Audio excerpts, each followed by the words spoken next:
बघा, जेव्हा सकाळी सकाळी अवनीने सगळ्यांना उठून बोलते सगळ्यांनी फ्रेश व्हा, देवपूजा करा, तेव्हा सगळे उठून अंघोळ वगैरे करून देवपूजा करून घेतात. आणि अवनी सगळ्यांना बोलते सगळ्यांनी कुणी कुठे जायचं नाही, मी सगळ्यांसाठी गरमागरम चहा ठेवत आहे. तेव्हा सगळे बोलतात हा ठीक आहे. तेव्हा अवनी चहा ठेवते आणि सगळ्यांना चहा नेऊन देते आणि बोलते सगळ्यांनी पिऊन सांगा मला कसा झाला आहे चहा.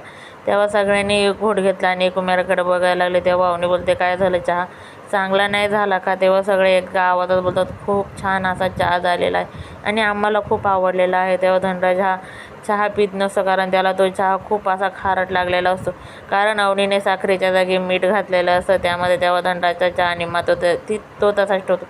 तेव्हा अवनी बघते आणि बोलते काय झालं आहे, चहामध्ये नक्कीच काहीतरी गडबड आहे, कारण सगळ्यांचे तोंड वाकडे झाले.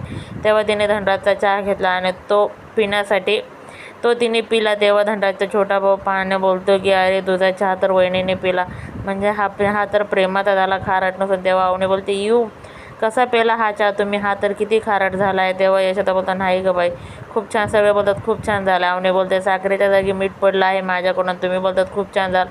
तेव्हा ते बोलतात आमच्या घरामध्ये बाईचा अपमान करत नाही, आम्ही कसंही असलो ना तरी आम्ही आनंदाने घेतो आणि आनंदाने ते स्वीकार करतो. तेव्हा अवनी बोलते हो का.